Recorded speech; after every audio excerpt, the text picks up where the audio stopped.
সম্মানিত সুধী মণ্ডলী, আসসালামু আলাইকুম।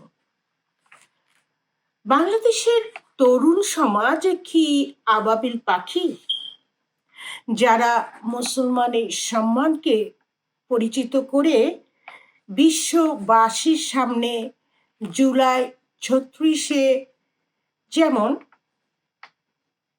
ডক্টর ইউনূসের বাংলাদেশে সমানভাবে আমেরিকায়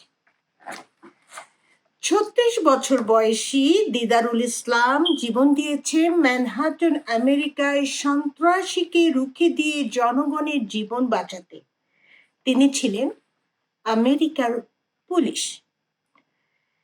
এই তরুণদের সম্মান রুখে দিতে যতই পরিকল্পনা করা হোক, বাংলাদেশে ভারত লীগ হয়ে তাদের সম্মান ততই বিকশিত হচ্ছে আবাবিল পাখির হয়ে সন্ত্রাসের বিরুদ্ধে। ম্যানহাটনের সন্ত্রাসী কেড়ে নিয়েছে 4 জন নাগরিকের জীবন। এই নাগরিকদের মধ্যে ছিলেন আব্রাহাম জোসুয়া হ্যাস্কেল স্কুলের ইউজেএ, ফেডারেল নিউ ইয়র্ক এবং ইয়েল ইউনিভার্সিটি লাইব্রেরি কাউন্সিলের মেট্রোপলিটন মিউজিয়াম অফ আর্টের কর্মরত বোর্স লে পার্টনার। এই মহিলা ছিলেন advisory board of governors, National Association Real Estate Investment এর সদস্য। তিনি 2023-এ Allen C Greenberg Young Leadership Award জিতেছিলেন। ইউজেএ ফেডারেশন নিউ ইয়র্ক থেকে। তার নারীদের জন্য সহযোগিতা জেনারেশন থেকে জেনারেশন ছড়িয়ে পড়বে। আমরা তার আত্মার মাগফিরাত কামনা করি। দিদারুল ইসলাম আমেরিকা এবং বাংলাদেশের সম্মানের নাম।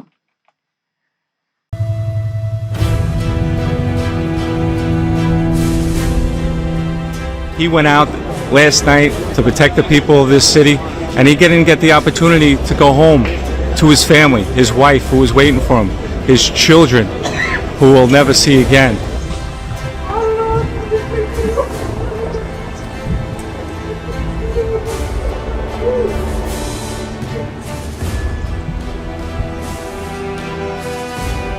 I feel really like breaking because of their family, because of his family.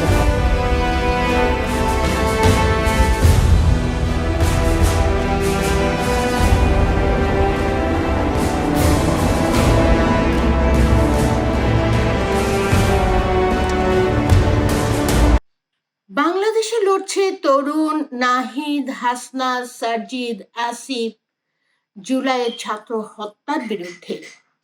এই ছাত্র হত্যায় ছিল সরকারে ভারতের সন্ত্রাস, মুসলমান হত্যায়।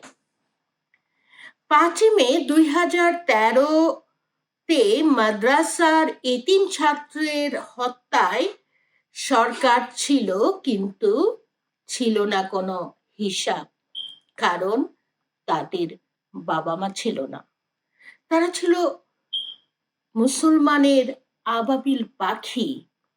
ভারতের দখলদারিত্বে জীবন দিয়ে জান্নাতের পাখি হয়েছে। এই 2025-এর জুলাইয়ে যারা এতিম নয়, যাদের বাবা মা আছে, সেই ছাত্রছাত্রী জান্নাতের পাখি হয়েছে মাইলস্টোন স্কুলে।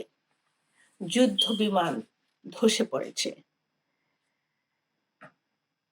তারা যুক্ত হয়েছে আবাবিল পাখি হয়ে যুদ্ধ বিমানের সাথে।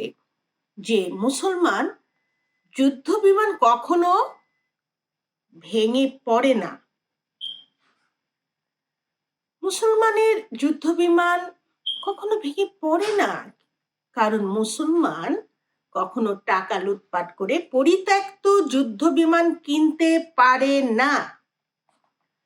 তবে কে কিনলো এমন যুদ্ধ বিমান যা শিশুদের আবাবিল পাখি বানিয়ে হাজার হাজার শিশু হত্যার 2024-এর 36শে জুলাইয়ে গণহত্যায় সামিল করলো? গোপালগঞ্জে নাহিদ, হাসনা, সার্জিদকে হত্যার চেষ্টা বাংলাদেশে কেন বারবার? সন্ত্রাসীরা কেন বারবার তাদের পেশি শক্তি দিয়ে বাচ্চা হত্যার যুদ্ধ করে? বাংলাদেশের ছাত্ররা ত্রাণ পৌঁছে দেয় গাজার শিশুদের হাতে, আর গাজার শিশুরা দেশে কথা মনে রেখে বাংলাদেশ বাংলাদেশ বলে বাংলাদেশের পতাকা উড়ায়। এভাবে বাংলাদেশের ছাত্রদের হাত ধরে আবাবিল পাখি আসে সমস্ত মিথ্যাচার এবং প্রতারণার বিরুদ্ধে সাক্ষী হয়ে।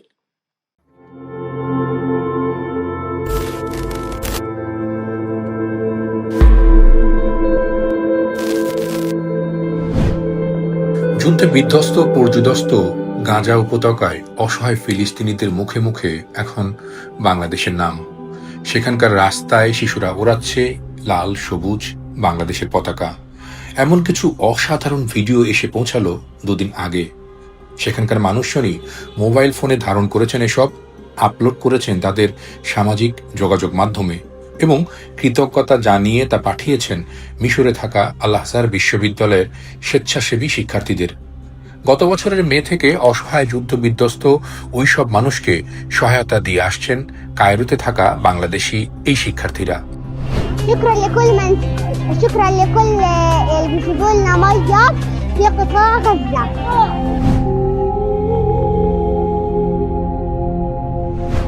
খুব বেশি কিছু নয়, সামান্য শুকনো খাবার আর প্লাস্টিক কন্টেইনারে কয়েক লিটার পানি।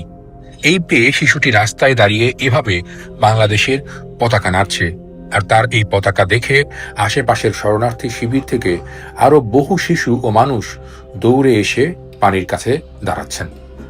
এক গাড়িতে 5000 লিটার খাবার, বিশুদ্ধ পানি। 1 সপ্তাহ 2 সপ্তাহ পর এভাবেই এসব পানি পৌঁছানো হচ্ছে অসহায় ওইসব পরিবারের কাছে।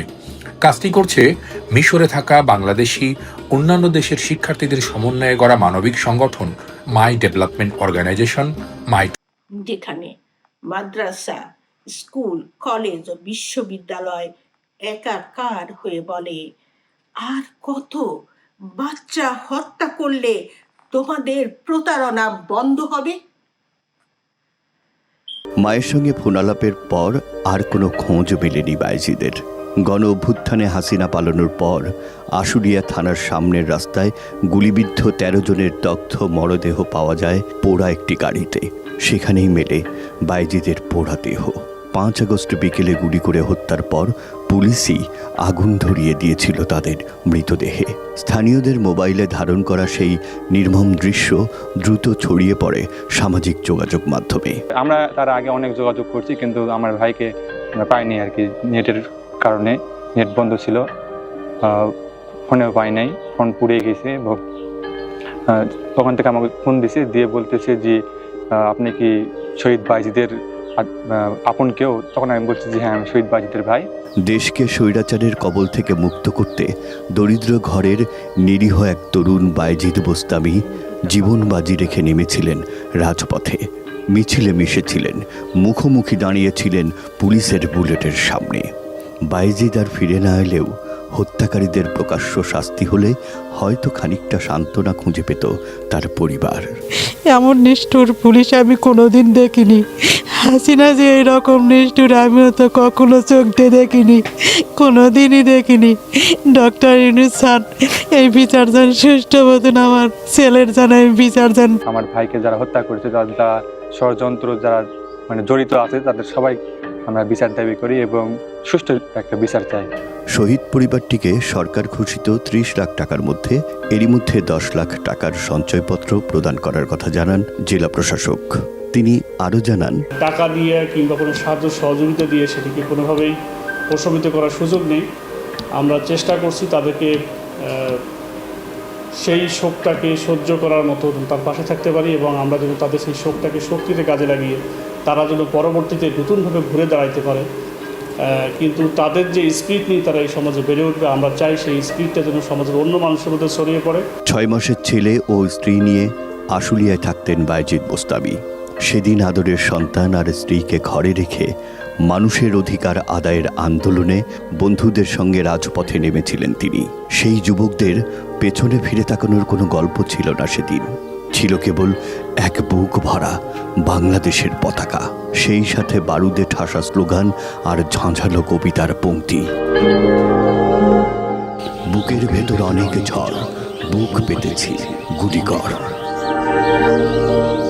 এই স্লোগানের উত্তাপে বড় হয়ে উঠবে বায়েজিদের ছোট্ট সন্তান রাফি আব্দুল্লাহ। হয়তো একদিন সেও হয়ে উঠবে আরেক বায়েজিদ বোস্তামি। আসুন, নোবেল বিজয়ী বাংলাদেশের বাচ্চাদের আশা ভরসা 2025 আগস্টে তার বক্তব্য শুনি। কতটুক প্রত্যয় নিয়ে আবাবিল পাখিরা যুদ্ধ জয় করলো। আসুন আমরা ডক্টর ইউনূসের ভাষণটা শুনি। বিসমিল্লাহির রহমানির রহিম। আসসালামু আলাইকুম। শুরুতেই আপনাদের সবাইকে মহান রব্বুল আলমিনের অশেষ মেহেরবানিতে, আপনাদের দোয়ায় এবং সংশ্লিষ্ট সবার সর্বোচ্চ আন্তরিকতা ও পেশাদারিত্বের ফলে লোভ, স্বার্থপরতা, হিংসা বিদ্বেষ মুক্ত হয়ে দীর্ঘমেয়াদে বাজারের জিনিসপত্রের দাম স্থিতিশীল রাখতে আমরা তৎপর হয়েছি। কোনো জিনিসের দাম যাতে আকস্মিকভাবে বেড়ে না যায় সেদিকে আমরা সর্বোচ্চ নজর দিয়েছি। ফলে এবার আলু, পেঁয়াজ, ডিম, চিনি, শাকসবজি, তরিতরকারি ও মশলাসহ অধিকাংশ পণ্যের দাম গত বছরের তুলনায় কমেছে। আমরা সার্বিক বাজার ব্যবস্থাকে দুর্বৃত্তদের চক্র থেকে বের করে এনে বাজারে একটা প্রতিযোগিতামূলক পরিবেশ তৈরি করতে পেরেছি।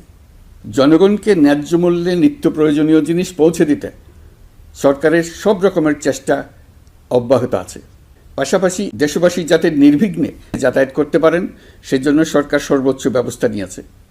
আইনশৃঙ্খলা বাহিনীর সদস্যরা মানুষের জানমালের নিরাপত্তায় সজাগ রয়েছেন। বিপুল সংখ্যক কর্মকর্তা কর্মচারী এবং পুলিশ ও সেনাবাহিনীর সদস্যরা অক্লান্ত পরিশ্রম করছেন। আমি তাদের প্রতি আন্তরিক কৃতজ্ঞতা জানাচ্ছি।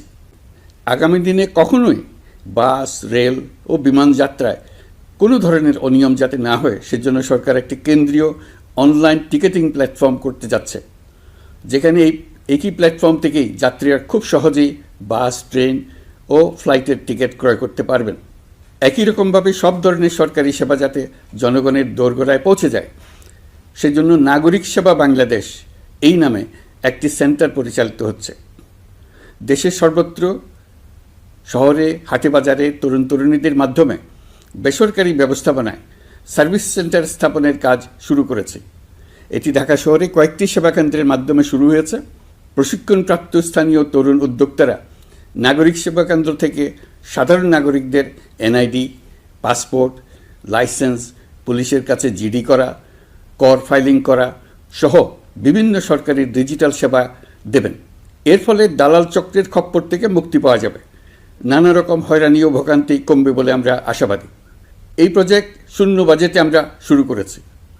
দেশের বিদ্যমান অব্যবহৃত সম্পদ ব্যবহার করেই সামনে এগিয়ে চলা সম্ভব, এটাই আমরা বাস্তবে করে দেখার চেষ্টা করছি। আমাদের চেষ্টা হচ্ছে প্রতিটি মন্ত্রণালয় থেকে যতগুলি সেবা এর আওতায় আনা যায় সবগুলোকে নিয়ে আসা। আমরা চেষ্টা করছি যাতে শিশু জন্মগ্রহণ করা মাত্রই তার জন্মসনদ পেয়ে যায়। ওটাই হবে তার নাগরিক স্বীকৃতি এবং রাষ্ট্র কর্তৃক তার দায়িত্ব গ্রহণের অঙ্গীকার। ওইখান থেকেই যাবতীয় সকল সনদ সে তার নাগরিক অধিকার হিসেবে ক্রমাগতভাবে সম্মানের সঙ্গে পেতে থাকবে। এক অফিস থেকে আরেক অফিসে তার দৌড়াতে হবে না, দালালের পেছনে মাসের পর মাস ঘুরতে হবে না। বিদেশ সফরে গেলে সেখানকার প্রবাসী বাংলাদেশিরা প্রায় আমাদেরকে সরকারি সেবা পেতে নানা রকম দুর্ভোগের কথা জানান। প্রবাসীদের জন্য বিদেশে তাদের নিজ নিজ শহরে আমরা বেসরকারি উদ্যোগে পরিচালিত নাগরিক সেবা কেন্দ্র স্থাপনের উদ্যোগ নিচ্ছি। সেখান থেকে তারা পাসপোর্ট নবায়ন, জাতীয় পরিচয়পত্র ইত্যাদি সংগ্রহ করতে পারবেন। এগুলো কঠিন কাজ, এগুলোকে কঠিন করা হয়েছে, কিন্তু এখন সরকারের অভ্যন্তরে সাহসী ও উদ্যোগী সিনিয়র সচিব, সচিব এবং ডিজিদের সহযোগিতায় অন্তর্বর্তী সরকারের মেয়াদকালে আমরা এটা সমাপ্ত করতে বদ্ধপরিকর। প্রিয় দেশবাসী, আপনারা জানেন ঐতিহাসিক অভ্যুত্থানের পর এই সরকার যখন দায়িত্ব গ্রহণ করে তখন দেশের অর্থনৈতিক অবস্থা ছিল ভয়াবহ। ভয়ঙ্করভাবে যুদ্ধবিধ্বস্ত দেশের অর্থনীতিও এতটা খারাপ থাকে না যতটা খারাপ করে দিয়েছে 16 বছরের লাগামহীন লুটপাটতন্ত্র। আশার বিষয় হচ্ছে শুধু ব্যাংক নয়, প্রত্যেকটি আর্থিক প্রতিষ্ঠান এখন ঘুরে দাঁড়িয়েছে। জনগণের আমানত এখন নিরাপদ। অর্থনীতির অধিকাংশ সূচক ইতিবাচক ধারায় ফিরে এসছে। আমাদের অর্থনীতির ইতিবাচক ধারা বিদেশি বিনিয়োগকারীদেরকেও আকৃষ্ট করছে। বৈদেশিক মুদ্রার রিজার্ভ শূন্যে নেমে যাওয়ার ভয়ে পতিত সরকার বিদেশি ব্যবসায়ীদের আয় নিজ দেশে নিতে দিচ্ছিল না। আমরা সেটা নিরসন করেছি। বৈদেশিক মুদ্রার রিজার্ভকে ইতিবাচক অবস্থায় নিয়ে আসতে পেরেছি। এই অর্থ বছরে আমরা চেষ্টা করেছি এমন একটি বাজেট দিতে যা সত্যিকার অর্থে জনকল্যাণমুখী হয়। দেশের ইতিহাসে প্রথমবারের মতো একটি বাজেট তার আগের বছরের চেয়ে ছোট হয়েছে। প্রবৃত্তিকেন্দ্রিক ধারণা থেকে সরে এসে আমরা চেষ্টা করেছি সামগ্রিক উন্নয়নের ধারণায় জোর দিতে। এই বাজেট প্রথাগত ভৌত অবকাঠামো তৈরির খতিয়ান নয়। এই বাজেটে প্রাধান্য দেওয়া হয়েছে মানুষকে। নজরদারি বৃদ্ধির ফলে রপ্তানি আয় বেড়েছে। অর্থনীতির দুঃসময়ে আমাদের প্রবাসী ভাই বোনেরা রেমিটেন্স যোদ্ধা হিসেবে এগিয়ে এসছেন, যার ফলে রেমিটেন্স প্রবাহ উল্লেখযোগ্যভাবে বৃদ্ধি পেয়েছে। আমি জাতির পক্ষ থেকে সকল রেমিটেন্স যোদ্ধাকে কৃতজ্ঞতা জানাচ্ছি। স্বৈরাচারী সরকারের পতনের পর অর্থ পাচার রোধে কঠিন পদক্ষেপ নিয়েছে অন্তর্বর্তী সরকার। এছাড়া পুরনো আমদানির দায় পরিশোধ হওয়ায় বৈদেশিক মুদ্রার রিজার্ভের উপরও চাপও কমেছে। রাজস্ব আদায় বাড়ানোর জন্যে পূর্ব ঘোষণা অনুযায়ী জাতীয় রাজস্ব বোর্ড NBR ভেঙে অর্থ মন্ত্রণালয়ের অধীনে রাজস্ব নীতি বিভাগ এবং রাজস্ব ব্যবস্থাপনা বিভাগ নামে দুটি স্বতন্ত্র বিভাগ প্রতিষ্ঠা করা হয়েছে। এটি একটি বড় কাঠামোগত সংস্কার। এই সিদ্ধান্তের ফলে বিশাল আকারের দুর্নীতি কমবে, রাজস্ব ব্যবস্থার দক্ষতা বাড়বে, স্বার্থের দ্বন্দ্ব কমবে এবং রাজস্ব আহরণের আওতা সম্প্রসারিত হবে। অর্থনীতি সহ বিগত মাসগুলোতে সরকারের প্রত্যেকটি মন্ত্রণালয় ছোট বড় বহু সংস্কারের উদ্যোগ নিয়েছে। মোট 54টি মন্ত্রণালয়ে 1000-এরও উপরে সংস্কার ও উন্নয়ন সংক্রান্ত পদক্ষেপ নেওয়া হয়েছে। এর পাশাপাশি আমরা যে সংস্কার কমিশন করেছিলাম তাদের সুপারিশের মধ্য থেকে আশু করণীয় সুপারিশগুলো দ্রুত বাস্তবায়নের জন্য মন্ত্রণালয়গুলো কাজ করে যাচ্ছে। 54টি মন্ত্রণালয়ে 129টি সুপারিশ বাস্তবায়ন করা হয়েছে। এই সকল সংস্কার কাজের মধ্যে কয়েকটি চুম্বক অংশ আজ আপনাদের সামনে তুলে ধরতে চাই। আইন ও বিচার বিভাগ মোট 33টি গুরুত্বপূর্ণ সুপারিশ ইতিমধ্যে বাস্তবায়ন করেছে। এর মধ্যে উল্লেখযোগ্য হল ইন্টারন্যাশনাল ক্রাইমস ট্রাইব্যুনাল অ্যাক্ট 1973 সংশোধন ও পুনর্গঠন করে আইনটি আন্তর্জাতিক মানের সাথে সামঞ্জস্যপূর্ণ করা। বিচার বিভাগীয় সংস্কার কমিশনের প্রস্তাব অনুযায়ী সুপ্রিম কোর্ট বিচারক নিয়োগ অধ্যাদেশ 2025 প্রণয়ন ও জারি করা হয়েছে। এর অধীনে প্রথমবারের মতো বাংলাদেশের ইতিহাসে গণবিজ্ঞপ্তির মাধ্যমে সুপ্রিম কোর্টে বিচারক নিয়োগের সুযোগ তৈরি হয়েছে। দেওয়ানি কার্যবিধির সংশোধন করা হয়েছে, যার ফলে এখন বাদীকে আর দিনের পর দিন সশরীরে আদালতে যেতে হবে না। এক একটি দেওয়ানি মামলা নিষ্পত্তি হতে আগে যত সময় লাগত, এই সংশোধনীর ফলে সময়সীমা অর্ধেকে কমিয়ে আনা সম্ভব হবে বলে আমরা মনে করছি। দেশের 1000-এর বেশি অবকাঠামো এবং প্রতিষ্ঠানের নাম পলাতক প্রধানমন্ত্রীর বাবা, মা, ভাই, বোন, আত্মীয় স্বজনের নামে প্রতিষ্ঠিত করা হয়েছিল। তার মধ্যে ছিল সেনানিবাস, বিমানঘাঁটি, নৌবাহিনীর জাহাজ, মেগা সেতু, সড়ক, স্থাপনা, স্কুল, কলেজ, বিশ্ববিদ্যালয়, হাসপাতাল, গবেষণা কেন্দ্র, আরও বহু কিছু। এগুলো সব নাম পরিবর্তন করা হয়েছে। নারী ও শিশু নির্যাতন দমন আইন সংশোধন করা হয়েছে। প্রবাসী ভাই বোনদের অনেক দিনের দাবির পরিপ্রেক্ষিতে পাওয়ার অফ অ্যাটর্নি বিধিমালা সংশোধন করা হয়েছে। এখন পুরনো পাসপোর্টে নো ভিসা রিকোয়ার্ড স্টিকার থাকলে কিংবা জন্মসনদ থাকলে বিদেশ থেকে পাওয়ার অফ অ্যাটর্নি সম্পাদন করতে পারবে। আগামী 2 মাসের মধ্যে আইনগত সহায়তা কার্যক্রম ব্যাপকভাবে বিস্তার করা হবে। বছরে এখন গড়ে 35,000 মামলা নিষ্পত্তি হয়। আমাদের লক্ষ্য এটিকে 2 লক্ষ মামলায় উন্নতি করা। মামলা দায়েরের 48 ঘন্টার মধ্যেই যাদের বিরুদ্ধে মামলার কোনো ভিত্তি নেই তাদের বাদ দেওয়ার ব্যবস্থা করা হচ্ছে। আমরা সর্বোচ্চ চেষ্টা করেছি দেশের মানুষকে লুটপাটতন্ত্র থেকে বের করে আনতে। আপনারা জানেন বিগত 16 বছরে উন্নয়নের নামে মেগা প্রকল্প নিয়ে কী পরিমাণ লুটপাট হয়েছে। মেগা প্রকল্পগুলো যেন হয়ে উঠেছিল মেগা ডাকাতির প্রকল্প। আমরা দায়িত্ব গ্রহণের পরপরই বিভিন্ন উন্নয়ন প্রকল্প পুনরায় মূল্যায়ন করে দেখেছি যে প্রায় সব প্রকল্পেই ভৌতিক ব্যয় ধরা হয়েছে। শুধুমাত্র সড়ক পরিবহন ও মহাসড়ক বিভাগ, সেতু বিভাগ, রেল মন্ত্রণালয়, বিদ্যুৎ বিভাগ, জ্বালানি ও খনিজ সম্পদ বিভাগ, এই 5টি বিভাগে ব্যয় সংকোচ করা হয়েছে 46,308 কোটি টাকা। এই টাকা দিয়ে জ্বালানি খাতে সমস্ত বকেয়া মিটিয়ে দিয়ে বকেয়ার পরিমাণ শূন্যে নামিয়ে আনা হয়েছে। বৈদেশিক ঋণ পরিশোধ করে সব ধরনের ঋণের ফাঁদ থেকে বেরিয়ে আসা আমাদের অগ্রাধিকার। দেশে বিনিয়োগ বাড়ানো ও নতুন কর্মসংস্থান তৈরিতে আমাদের গুরুত্ব দিতেই হবে। তা না হলে এদেশকে আমরা যে স্থানে নিয়ে যেতে চাই সেখানে নিয়ে যাওয়া সম্ভব হবে না। বিনিয়োগ ও কর্মসংস্থানের ব্যাপারে রাজনৈতিক দল ও জনগণ আমাদের সর্বাত্মক সমর্থন করছেন। সকলের মধ্যে ব্যাপক আগ্রহ, কৌতূহল আমাদের অনুপ্রেরণা যোগাচ্ছে। সংশ্লিষ্টদের সঙ্গে আলোচনা করে বিনিয়োগ পরিবেশ উন্নত করতে 30টি মূল সংস্কার কাজকে অগ্রাধিকার দেওয়া হয়েছে এবং ইতিমধ্যে 18টি সুপারিশ বাস্তবায়ন করা হয়েছে।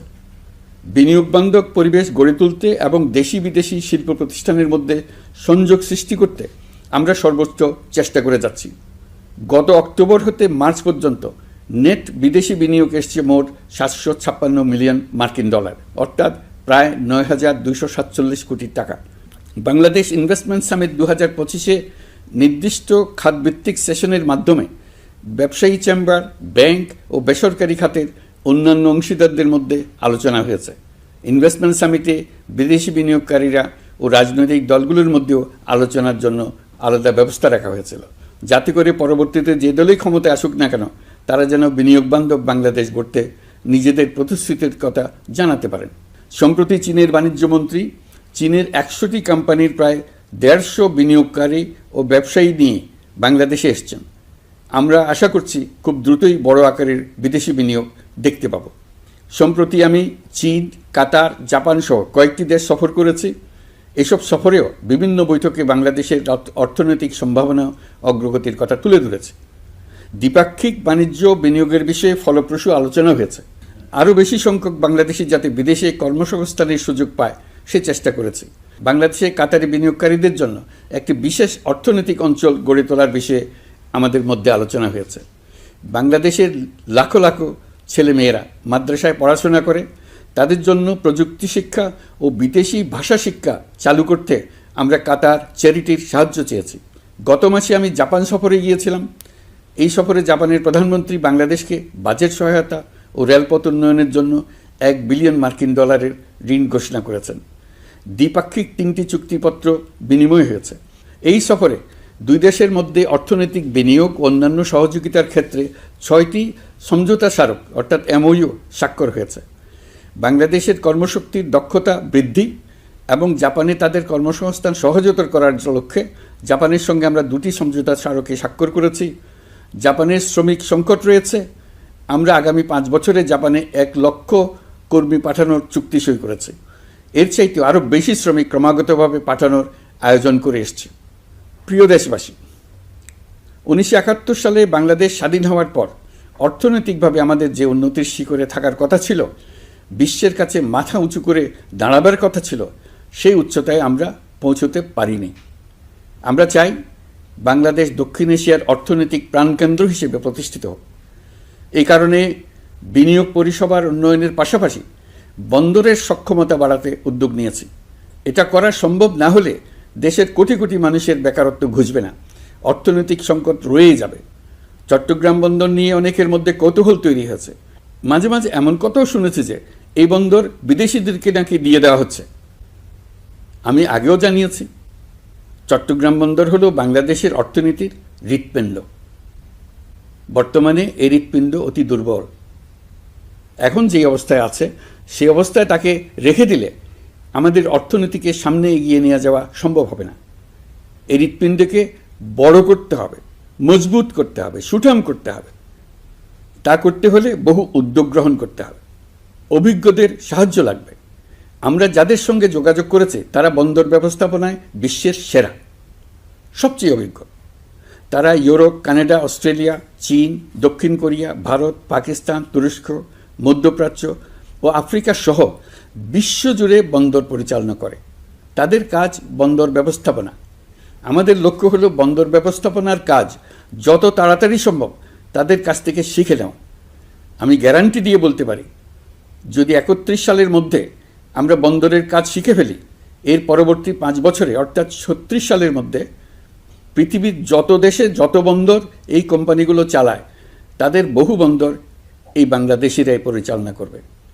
আপনারা যে বন্দরেই পা দেবেন দেখবেন সেখানে বাংলাদেশিরা আছেন। বহু লোকের কর্মসংস্থান হবে, বহু লোকের উপরে ওঠার সুযোগ হবে। তাদের নিজেদের প্রয়োজনেই তারা আমাদের চাকরি দেবে। আগে যে কোনো জাহাজে চড়লে দেখতাম জাহাজের নাবিক চট্টগ্রামের কিংবা সিলেটের। বন্দরের কাজ একবার শিখে নিতে পারলে ভবিষ্যতে আমরা যে বন্দরে যাব না কেন দেখব সেখানে চট্টগ্রাম, নোয়াখালী, সিলেট আর বরিশালের লোক, বাংলাদেশের লোক। আমাদের বন্দর যদি আধুনিক হয় তা শুধু বাংলাদেশের অর্থনীতিতেই ভূমিকা রাখবে না, বরং আমরা নেপাল, ভুটান সহ পার্শ্ববর্তী সকল দেশের অর্থনীতিতে ইতিবাচক ভূমিকা রাখতে সক্ষম হব। এই বন্দরই হবে অঞ্চলের অর্থনীতির সমৃদ্ধির চাবিকাঠি। কুমিরা থেকে টেকনাফ পর্যন্ত নানা বন্দরের কর্মচাঞ্চল্যে সমগ্র উপকূল অঞ্চল দক্ষিণ এশিয়ার একটি গুরুত্বপূর্ণ অর্থনৈতিক প্রাণকেন্দ্র হিসেবে প্রতিষ্ঠিত হবে। এই পুরো অঞ্চলে অনেকগুলো শিল্পাঞ্চল গড়ে উঠবে শুধু সমুদ্রের সান্নিধ্য এবং তার ব্যবহারের দক্ষতার কারণে।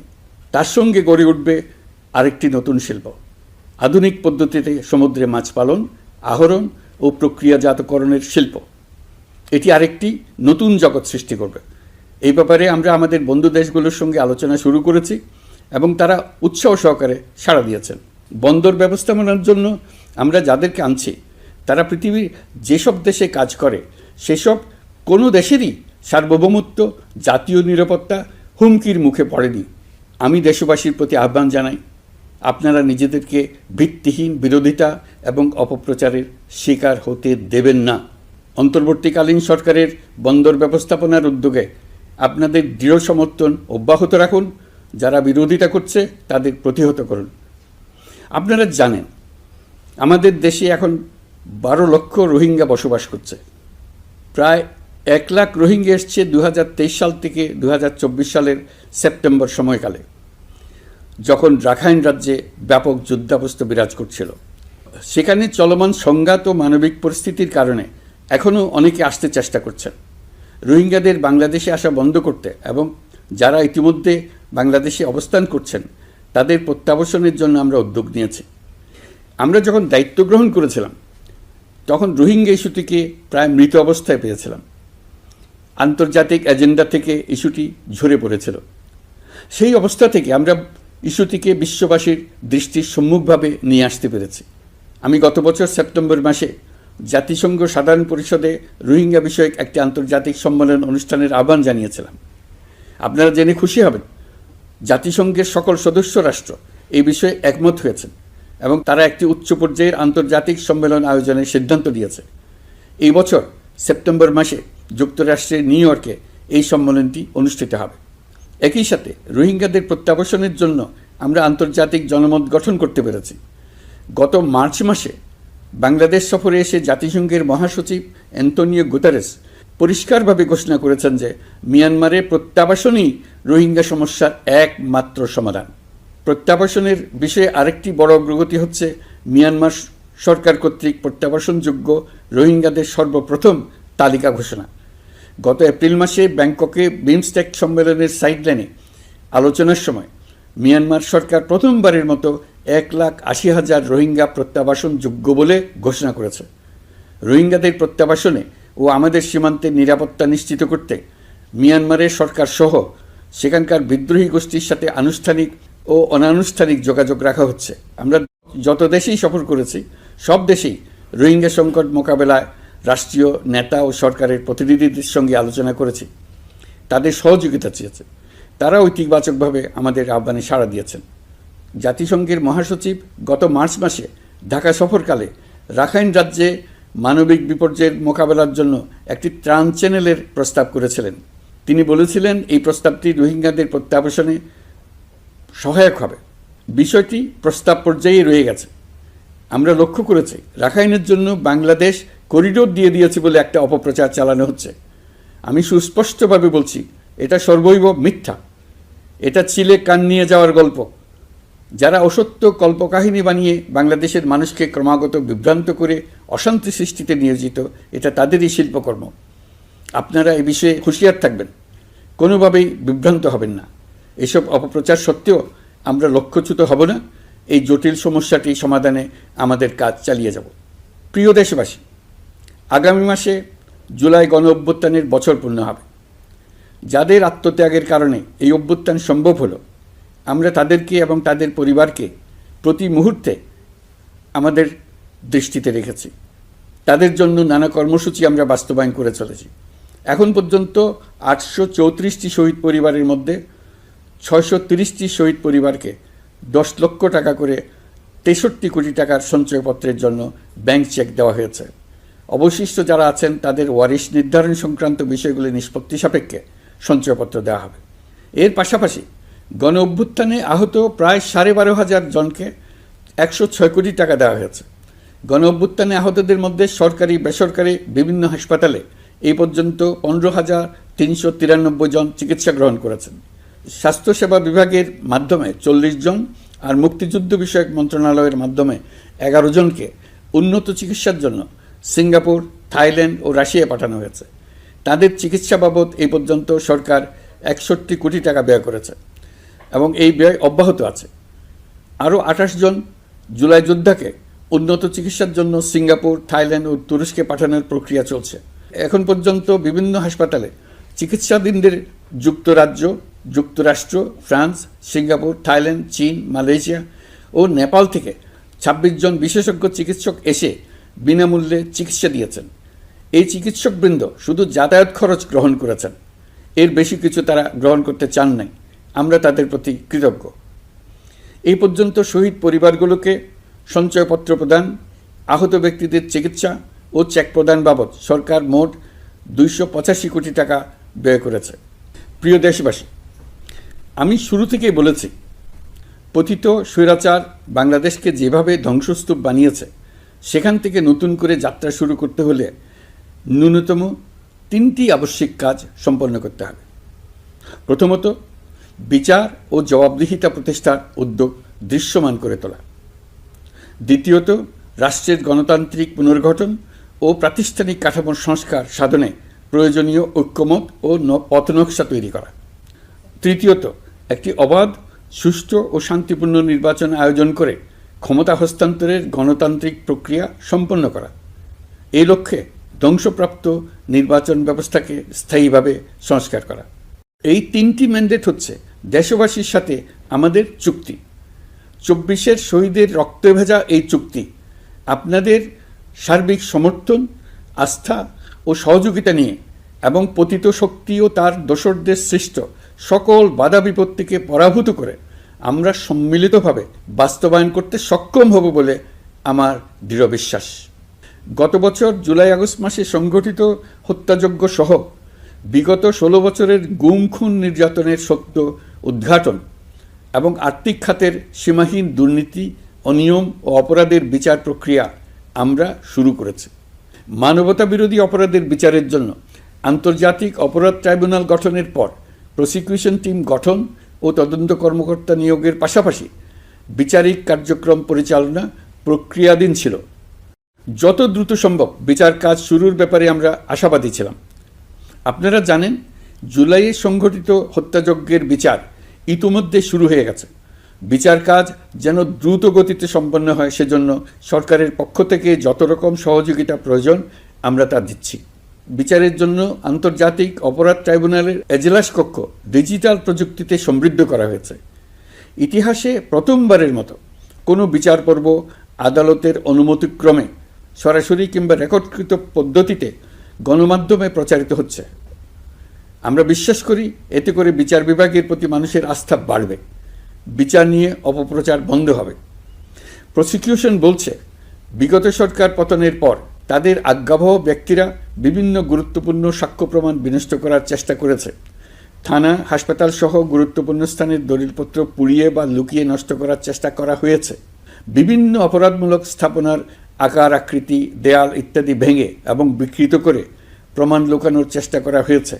বিভিন্ন ডিজিটাল এভিডেন্স যেমন ভিডিও, অডিও, ইন্টারনেট ডেটা যেগুলো ডিলিট বা ধ্বংস করার চেষ্টা করা হয়েছে, তদন্ত কর্মকর্তারা সর্বাধুনিক প্রযুক্তি ব্যবহার করে সেগুলো রিকভার এবং রেস্টোর করার কাজ করছেন। এই কাজে আমরা দেশবাসীর কাছেও সহযোগিতা কামনা করছি। স্বৈরাচারী সরকারের আমলে গত 16 বছরে রাজনৈতিক ভিন্নমত দমনের জন্য বিপুল সংখ্যক মানুষকে গুম করা হয়েছিল। এই মানুষগুলোকে এমন সব বন্দিশালায় আটকে রাখা হয়েছিল যাদের কোনোটির আয়তন ছিল মাত্র 3 ফিট বাই 3 ফিট। গুমের ঘটনা তদন্ত ও এই ভয়াবহ অপরাধের সঙ্গে যারা জড়িত তাদের বিচারের জন্য একটি স্বাধীন গুম সংক্রান্ত কমিশন নিরলসভাবে কাজ করে যাচ্ছে। তারা গুমের এমন রোমহর্ষক ঘটনা আবিষ্কার করেছে যা নিষ্ঠুরতার চূড়ান্ত সীমা ছাড়িয়ে গেছে। মানুষকে পেট কেটে সিমেন্টের বস্তা ঢুকিয়ে নদীতে ডুবিয়ে দেওয়া হতো, ইঞ্জেকশন দিয়ে অজ্ঞান করে জ্বলন্ত ইটভাটায় নিক্ষেপ করা হতো, ট্রেন ও গাড়ির নিচে ছুঁড়ে ফেলা হতো। কমিশন এখন পর্যন্ত 2টি অন্তর্বর্তীকালীন প্রতিবেদন জমা দিয়েছে। তারা এখনও প্রতিনিয়ত নতুন অভিযোগ পাচ্ছে। ইতিমধ্যে গুমের তদন্ত কার্যক্রমের জন্য ঢাকা শহরে 3টি, চাঁপাইনবাবগঞ্জ ও বগুড়া জেলায় 3টি গুমের কেন্দ্র পরিদর্শন ও সাক্ষ্য গ্রহণ করা হয়েছে। তদন্ত কাজে মানুষের সম্পৃক্ততা বাড়াতে বিশ্ববিদ্যালয়, মাদ্রাসা পর্যায়ে গণশুনানি গ্রহণ করা হয়েছে। মোট 8 শতাধিক শিক্ষার্থী, শিক্ষক, সাধারণ মানুষ গণশুনানিতে অংশ নিয়েছেন। গুম সংক্রান্ত বেশ কিছু অভিযোগ ইতোমধ্যে আন্তর্জাতিক অপরাধ ট্রাইব্যুনালের তদন্ত সংস্থার কাছে জমা হয়েছে। এছাড়াও এই সংক্রান্ত একটা আইন প্রণয়নের কাজ প্রায় শেষ পর্যায়ে আছে। অল্প কিছুদিনের মধ্যেই এটি চূড়ান্ত হবে বলে আশা করছি। গত 16 বছর ধরে এদেশের প্রতিটি স্তরে অপরাধ, অনিয়ম, দুর্নীতির ভাইরাস ছড়িয়ে পড়েছিল।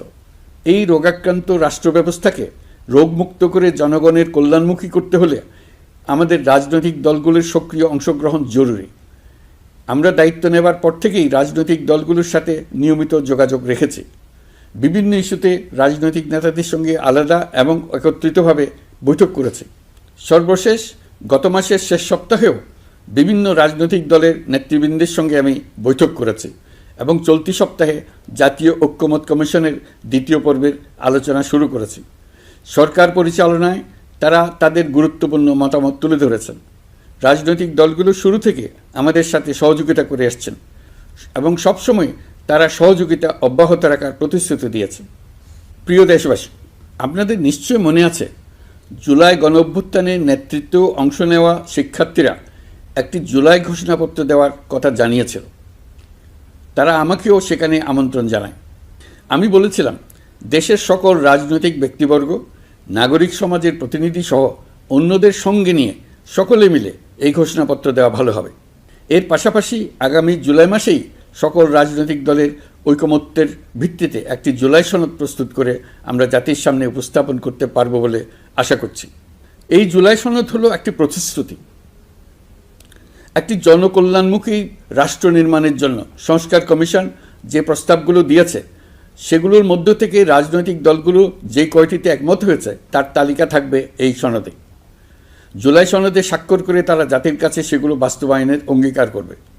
জুলাই সনদ অনুযায়ী আশু করণীয় সংস্কার কাজগুলো আমরা বাস্তবায়ন করতে প্রতিজ্ঞাবদ্ধ। বাকি অংশের বেশ কিছু কাজও আমরা শুরু করে যেতে চাই। আশা করি অবশিষ্ট অংশ পরবর্তীতে নির্বাচিত সরকারের মাধ্যমে বাস্তবায়ন অব্যাহত থাকবে। প্রাতিষ্ঠানিক সংস্কারের দৃঢ় প্রতিশ্রুতি বাস্তবায়নে আমাদেরকে দৃঢ়ভাবে এবং ঐক্যবদ্ধভাবে এগিয়ে যেতে হবে। এর কোনো বিকল্প নেই। এর বাস্তবায়নের মাধ্যমে পুরো বিশ্বের কাছে দেশের নতুন ঐক্যবদ্ধ ভাবমূর্তি তুলে ধরা যাবে। বিশ্বব্যাপী সবার কাছে জাতি হিসেবে বাংলাদেশের শক্তি সম্পর্কে স্পষ্ট ধারণা তৈরি হবে। ঐকমত্য কমিশন গঠন করা আমাদের একটি দুঃসাহসিক উদ্যোগ ছিল। অন্য কোনো দেশে এমন কোনো নজির নেই। এর মাধ্যমে আমরা জাতি হিসেবে রাজনৈতিক গভীরতার সন্ধান পেয়েছি। রাজনৈতিক ঐক্যে পৌঁছার জন্য ঐকমত্য কমিশনের সঙ্গে সকল দলের দলগত প্রস্তুতি, ঘন্টার পর ঘন্টা কমিশনের সঙ্গে ঐকান্তিক আলোচনা, জাতীয় লাইভ টেলিভিশনের সামনে সকল দলের ঐকমত্যে পৌঁছার একান্ত প্রয়াস আমাদের রাজনৈতিক ইতিহাসে স্মরণীয় হয়ে থাকবে। এই কমিশনের চেয়ারম্যান হিসেবে আমি সকল রাজনৈতিক দলের কাছে তাদের সীমাহীন ধৈর্য এবং কমিশনের প্রতি তাদের সহযোগিতা এবং সৌজন্য প্রকাশের জন্য জাতির পক্ষ থেকে ধন্যবাদ জানাচ্ছি। আশা করি আমাদের অসমাপ্ত কাজ সমাপ্ত করে শিগগিরই পূর্ণাঙ্গ জুলাই সনদ তৈরি করে জাতির জন্য একটা নতুন পথ নির্দেশনা রেখে যেতে পারব। এই কমিশনের অভিজ্ঞতার মাধ্যমে দেশে যে নতুন রাজনৈতিক সংস্কৃতি গড়ে ওঠার সম্ভাবনা দেখা দিয়েছে, আগামী নির্বাচনের মাধ্যমে যদি সেটা বিকাশমানভাবে স্থায়ী রূপ দিতে পারে, তাহলে আমরা ভবিষ্যতের সকল রাজনৈতিক সংকট মোকাবেলা করতে সক্ষম হব। সকল প্রস্তুতি সমাপ্ত করে দেশের সকল মানুষের, কিশোর কিশোরী, তরুণ তরুণী, ছাত্রছাত্রী, কৃষক, জেলে, গৃহিণী, দিনমজুর, শ্রমিক, ব্যবসায়ী, পেশাজীবী, শিল্পী সবাই মিলে চেষ্টা করে একটা সুন্দর নিখুঁত নির্বাচন আয়োজন করে নতুন বাংলাদেশের দৃঢ় ভিত্তি রচনা করব। প্রিয় দেশবাসী, আমি জানি আগামী জাতীয় নির্বাচন কখন হবে সে বিষয়ে সিদ্ধান্ত জানার জন্য রাজনৈতিক দল ও জনগণের মধ্যে বিপুল আগ্রহ রয়েছে। আমি বারবার বলেছি এই নির্বাচন ডিসেম্বর থেকে আগামী বছরের জুনের মধ্যে অনুষ্ঠিত হবে। এই সময়ের মধ্যে দেশে নির্বাচন উপযোগী পরিবেশ সৃষ্টির জন্য যা যা করা দরকার সরকার তাই করছে।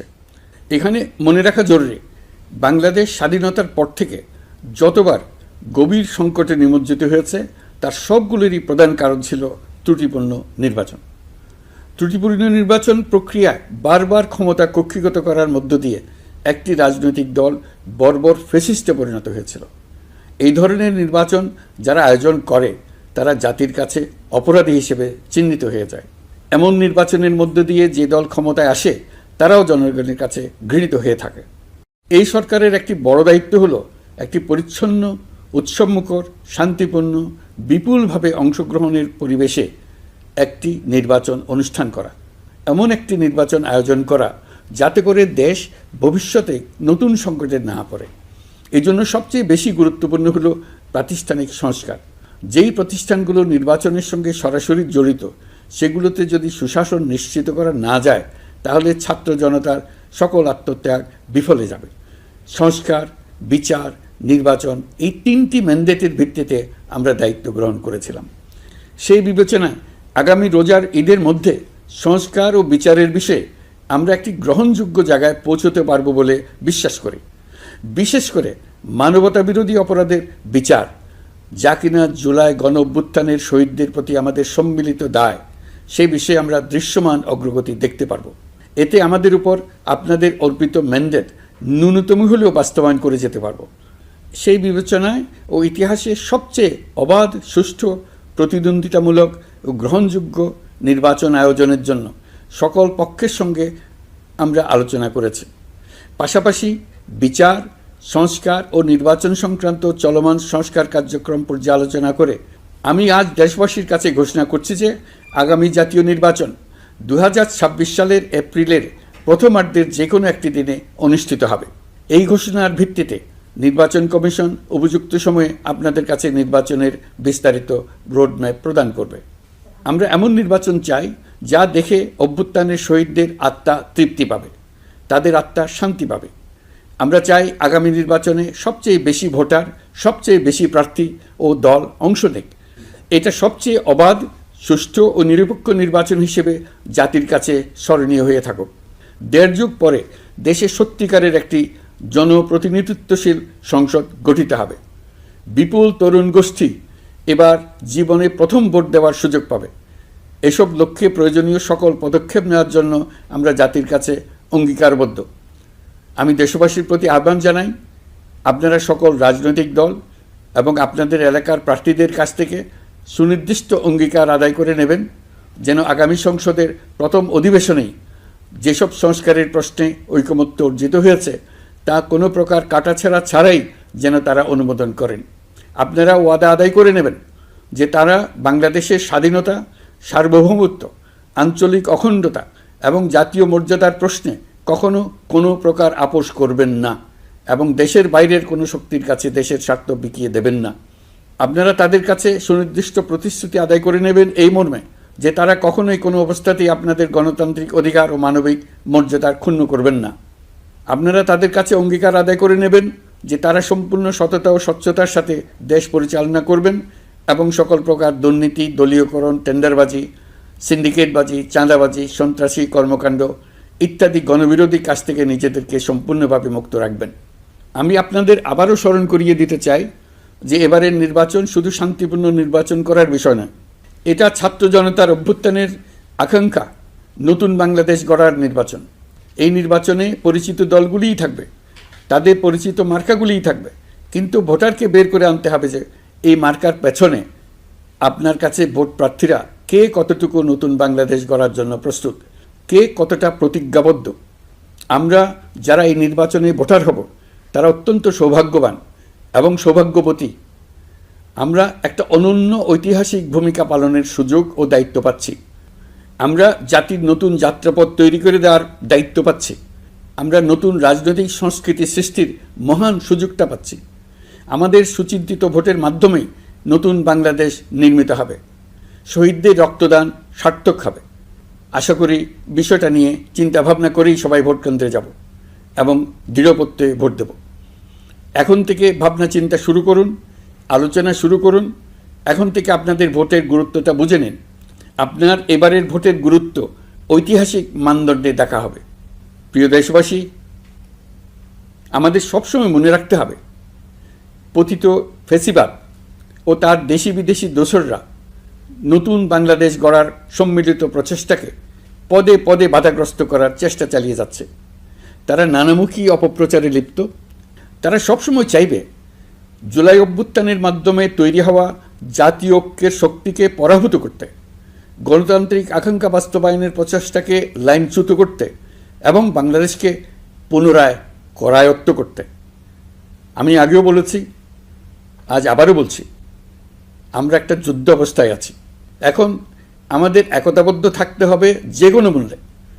পরাজিত শক্তি এবং তাদের সহযোগীরা ওত পেতে বসে আছে আমাদের ছোবল মারার জন্য, আমাদের অগ্রযাত্রাকে রুখে দেওয়ার জন্য। আমরা তাদের কিছুতেই এই সুযোগ দেব না।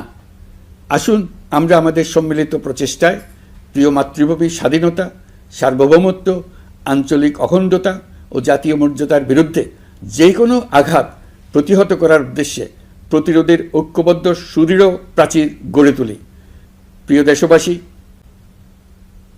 মহান আল্লাহ আমাদের সহায় হন। আল্লাহ হাফেজ। ধন্যবাদ। প্লিজ চ্যানেলটি সাবস্ক্রাইব করুন। আপনাদের মূল্যবান সময় ব্যয় করে পাশে থাকার জন্য আপনাদের প্রতি রইল বিনম্র শ্রদ্ধা এবং প্রাণঢালা অভিনন্দন। দেখা হবে পরবর্তী ভিডিওতে। সে পর্যন্ত ভালো থাকুন। ধন্যবাদ।